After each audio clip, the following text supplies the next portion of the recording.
So with the announcement of the Apollo Justice Trilogy being released in early 2024, it means that we're one step closer to Capcom stops stalling and finally makes Ace Attorney 7. It's been 7 to 8 years since the last mainline edition, the longest period since between Apollo Justice and Dual Destinies, so we're very much due for a new game. And if you remember, there was a Capcom leak back in, 2020? Well, it reported that indeed Ace Attorney 7 is in production and should be announced soon, hopefully. So I feel it would be fun to pitch my own idea of what a hypothetical Ace Attorney 7 should look like. Not exactly a prediction, as because of a certain unwritten rule by Capcom, it is very hard to really anticipate what will happen next. Especially since we're coming off from just Apollo Justice to literal space terrorism conspiracy and foreign spiritual legal corruption where we abdicated the throne. So literally everything is on the table.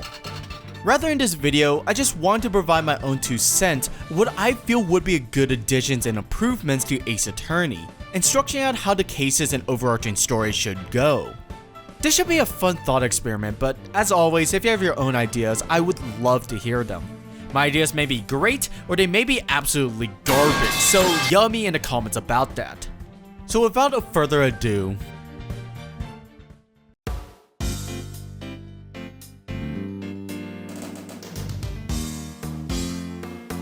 now, we know that Ace Attorney 7 is the most likely next Ace Attorney game, and the leaks certainly do claim this. But is it really the most obvious choice? Keep in mind, Takeshi Yamazaki, who directed the last 2 Ace Attorney games, has since left Capcom, while Shu Takumi has supposedly taken back the helm. And if I were Takumi, I probably wouldn't want to jump back into something that's completely abandoned my vision, and instead having me picking up the pieces whatever 15th backstory Apollo's at right now. So would Takumi really want to jump back into the main series, or would he rather continue franchises that he did fully produce like Ghost Trick or the Great Ace Attorney? Creatively speaking, it may actually be more likely it's a sequel to the spin-off The Great Ace Attorney, or possibly a Cosmo or Suzuto spin-off to the spin-off, or even a Herlock Sholmes Mikotoba prequel spin-off to the prequel spin-off. Look, you get what I mean. The point is, he could continue the stories of characters that he did fully control, instead of salvaging what is left of the mainline series. And honestly, it's an even more compelling prospect to go with the Phoenix vs. Layton route and cross over his 2 franchises, Ace Attorney and Ghost Trick, together. There are a lot of great possibilities that a collaboration between them can make, both narratively and mechanically. Like, imagine having to defend Maya from the murder of Lin or something crazy like that. That would be awesome! For us, not Maya or Lin. And ironically enough, besides making an entirely new spin-off, this will be the freshest start Takumi could take the franchise without ruining the lore of either series. But assuming that this is, and most likely will be, a continuation of the mainline series, what should it really be then?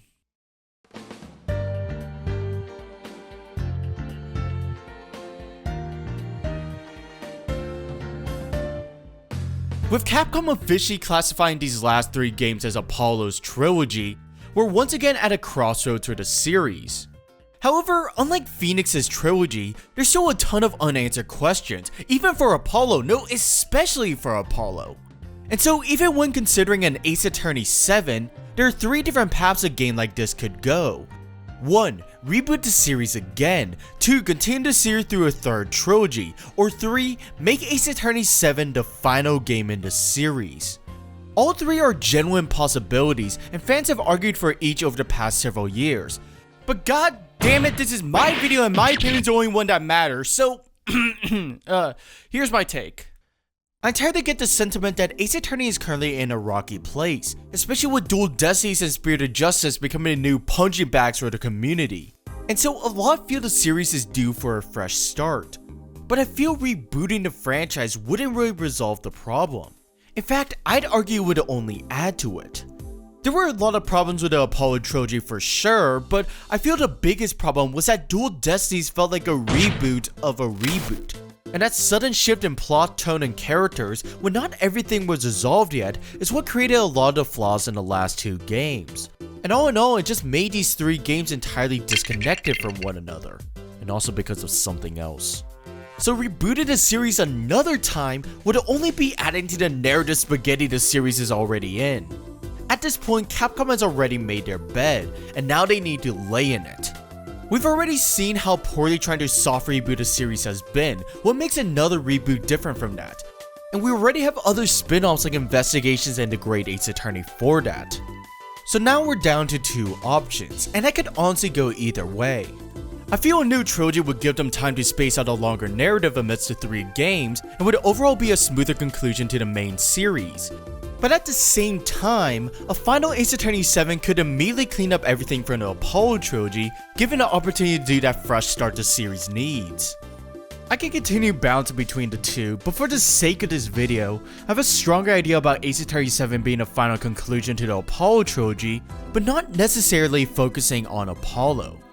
Rather, the spotlight should be about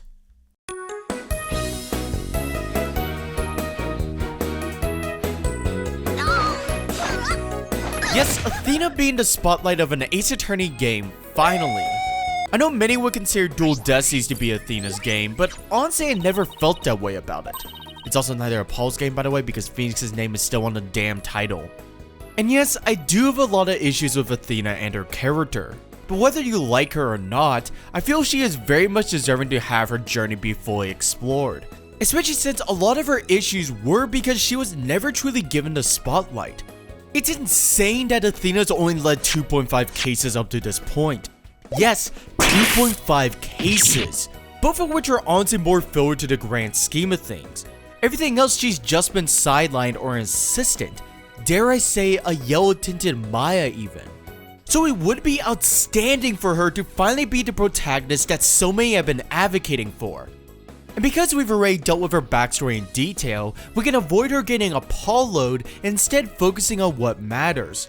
Not her time before she was a lawyer, but instead during her time as a lawyer.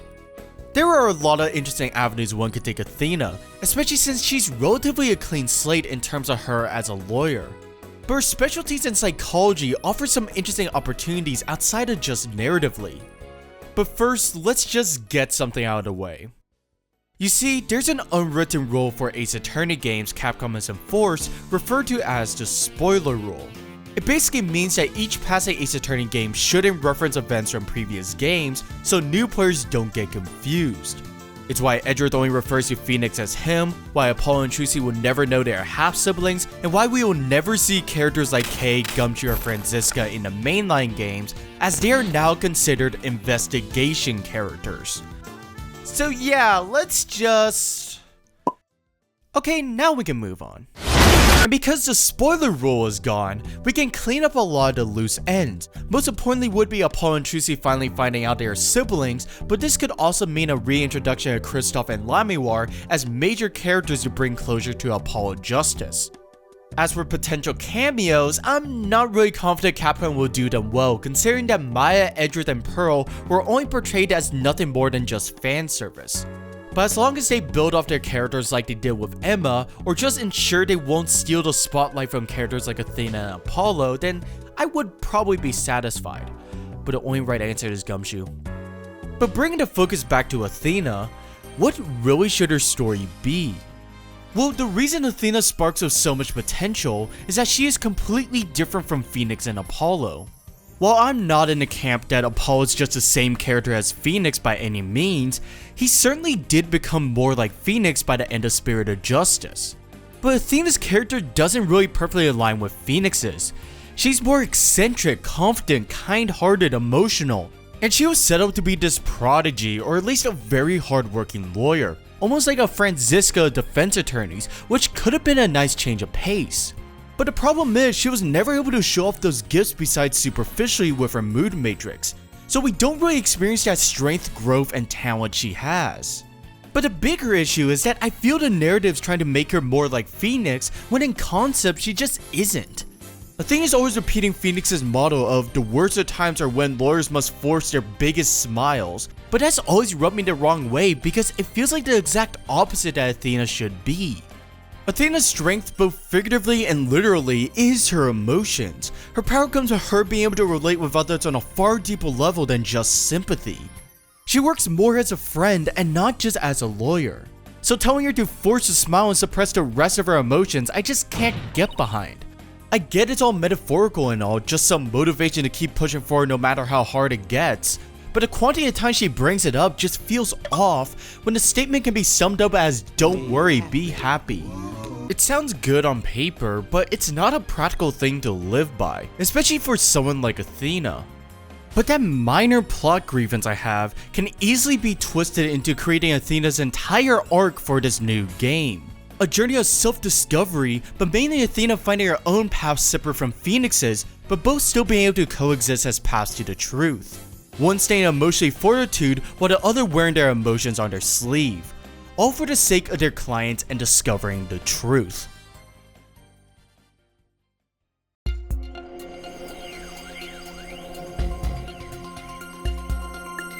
I always saw the Mood Matrix to be an extremely cool mechanic, analyzing emotions as an unconventional method of interrogation.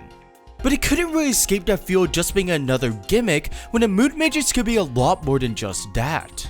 Because with mechanics like Cykes, those are more rooted in a contradiction-based style, comparing the facts to the testimony and identifying the contradictions. But with the Mood Matrix, it's all about the feelings, emotions. It's a way more complex subject that admittedly would be difficult to implement, so they just resorted back to the present evidence to the contradicting emotion and called it a day. And I have said that I preferred when Ace Attorney kept things simple, to not diverge too far from the standard while still making gradual improvements. But currently Ace Attorney does need to shift mechanically and structurally instead of dwelling in the past. And I believe the Mood Matrix could be that missing link, doing more unique and creative mechanics while also avoiding being too convoluted and disconnected from the Ace Attorney standard. Divination seance. Especially since the Mood Matrix has already been integrated, it gives us a solid foundation to build upon. But first, let's look at the additions from the Great Ace Attorney for reference, because most of the additions from it would be welcome inclusions to the mainline series, from simple improvements to animations to more complex mechanics like multiple witnesses on the stand. But it's the juris system that particularly intrigues me, because it would be an easy addition but can also receive a modern twist to it. And we can finally go forward with the system teased at the end of Apollo Justice. But with a typical jury, you're essentially dealing with people's opinions, but mostly emotions of the public. How people perceive someone as guilty or innocent without just facts. And with the Mood Matrix, you could easily apply the system to the jury, analyzing how jurors feel and making rebuttals to sway their opinions. It doesn't have to be as elaborate as a Telltale game, but can at least be an aspect to clue the player in on changing the jury's verdict. And it would open some interesting plot points, with inconsistent emotions possibly implying towards blackmail, biased, or rigged jurors. And overall, it would make the trials less about just the facts and more about you and your client's perception. Similarly with the investigation segments, the Mood Matrix would come in handy when talking with the witnesses. Usually we get characters into talking by shoving some evidence into their faces, but with the Mood Matrix, I was thinking about having a more elaborate interrogation scenario similar to logic chess. Except instead of a time limit, it's the Mood Matrix itself. These segments will have you trying to elicit a particular emotion through a couple statements and dialogue trees to extract information like logic chess. One witness may give you information when they're happy and trusting in you, while another may spout it out when they're excessively upset. This may be a little too complex, but if they make it more forgiving and transparent about one's objective, this could easily become one of the most fun mechanics. As for the Mood Matrix itself, I feel it should feel powerful to use and not just another convoluted puzzle. So additions like being able to see what emotion someone feels about a piece of evidence presented to them, or color coding specific words in a testimony that they feel strongly about, or something similar to that just to demonstrate the full capacities of this powerful tool. I don't think these inclusions would ruin the mystery per se, but rather create new possible puzzles and mysteries beyond the current cycle of presenting X evidence to Y statement. By making the gameplay focus more on the psychological aspect of trials and less on the tangible evidence side, would create a unique spin to the game and would further demonstrate the difference between Phoenix and Athena's styles. It would allow us as a player to experience the strengths and follies for each of their methodologies and inevitably apply them together to discover the truth. The Mood Matrix has the potential to revolutionize Ace Attorney in more ways than one, not just as a flashy new game mechanic, but something core to the development of the story, themes, and Athena's character.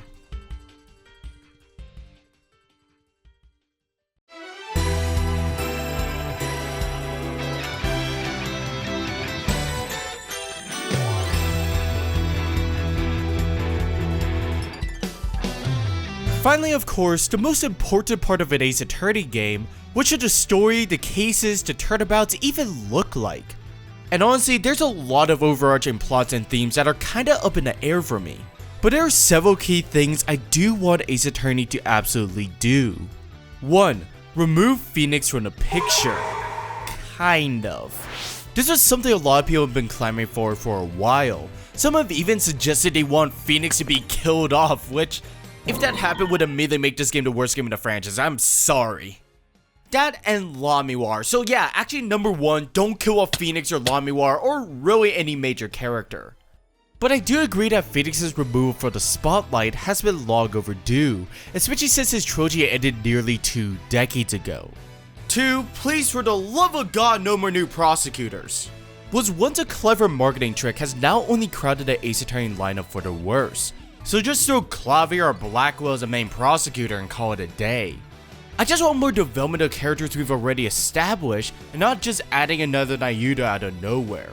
3. Keep cameos to a minimum.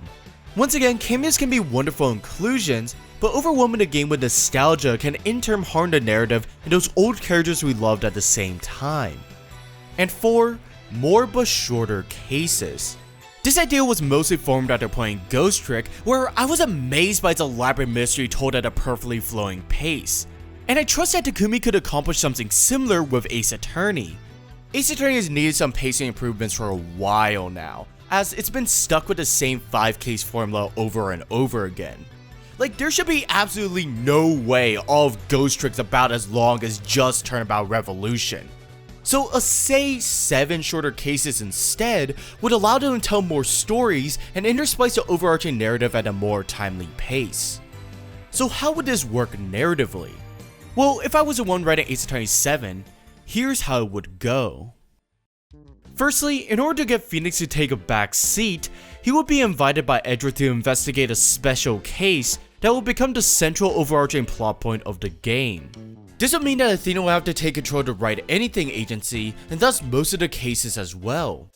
It would allow for a natural shift to Athena being the protagonist while also not entirely getting rid of Phoenix, opening the opportunity for more interactions between him and Edgeworth, but most importantly for me, interactions between Phoenix and his daughter Trucy, which is criminal that there hasn't been more father-daughter moments between the two.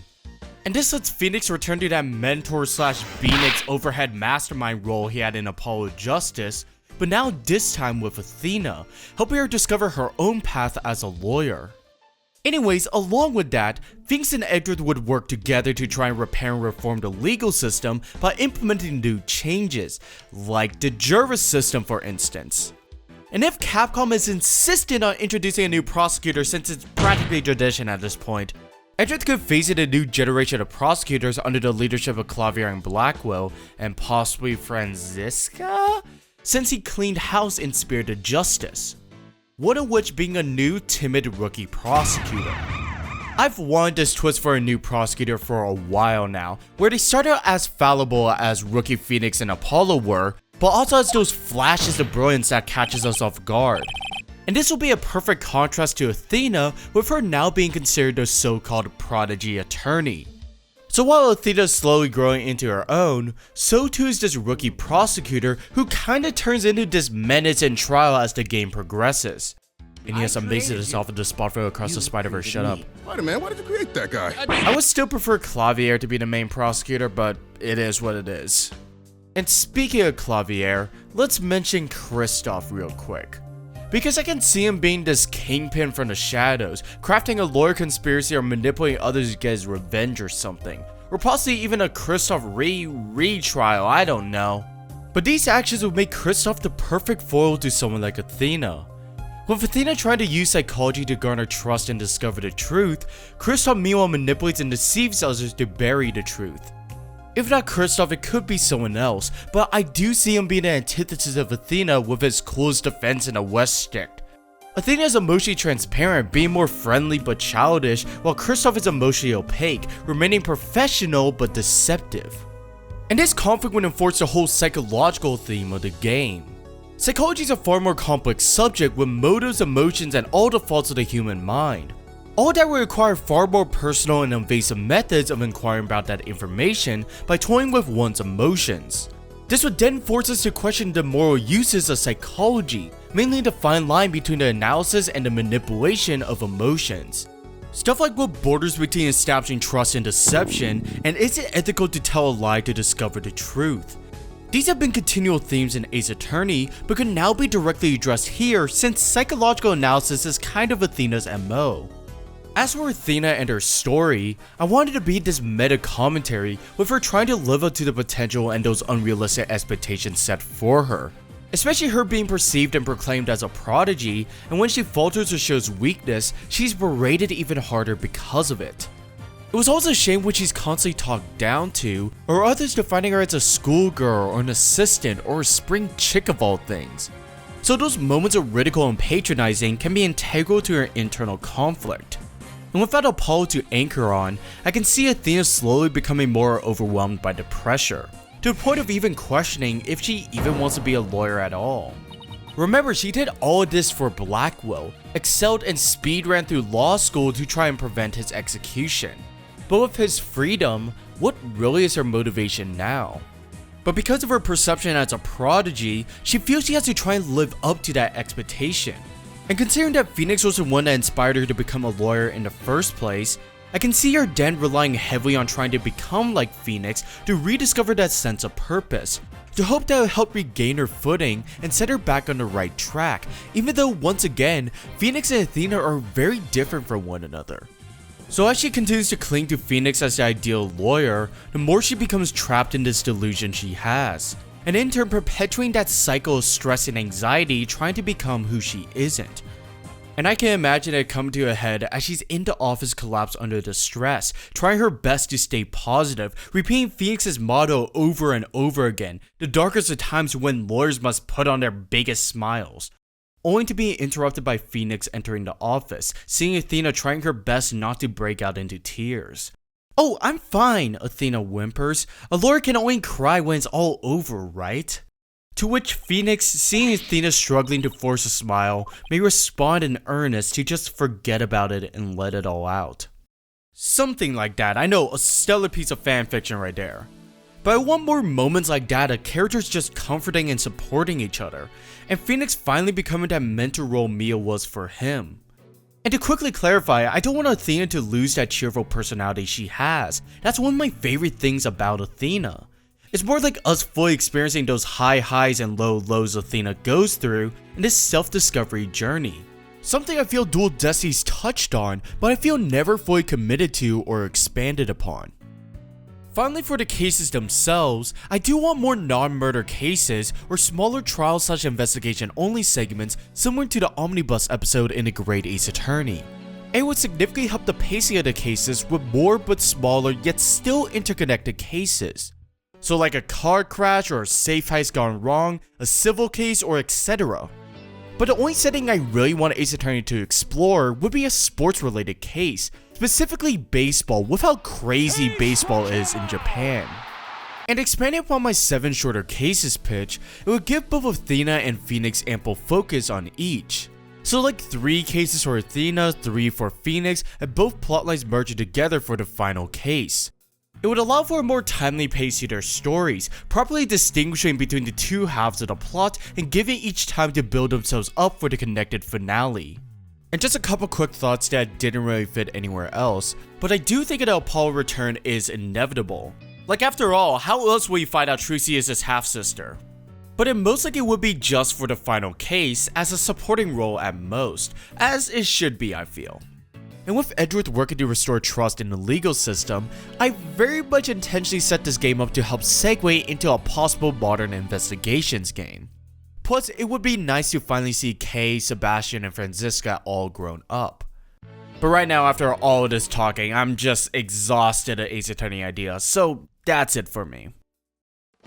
It is becoming increasingly likely that a new Ace Attorney game is right around the corner, which is a little bit surreal now thinking about it. But I am really anticipating if I'm on the money or way off the mark. Probably the latter if we're being honest, but anything is possible at this point. But whatever the case may be, I just hope for the best for the future of this series. It has been an up and down hill being an Ace Attorney fan currently, so as long as it's good, I could care less. But once again, what do you think? because certainly I'm not the sole person with Ace Attorney 7 ideas. And these may not even be great ideas at all. I'm just a stupid guy with a mic after all, what can I say? So leave any ideas in the comments below as we wait patiently for the release of the Apollo, not really Justice Trilogy. Thanks for watching.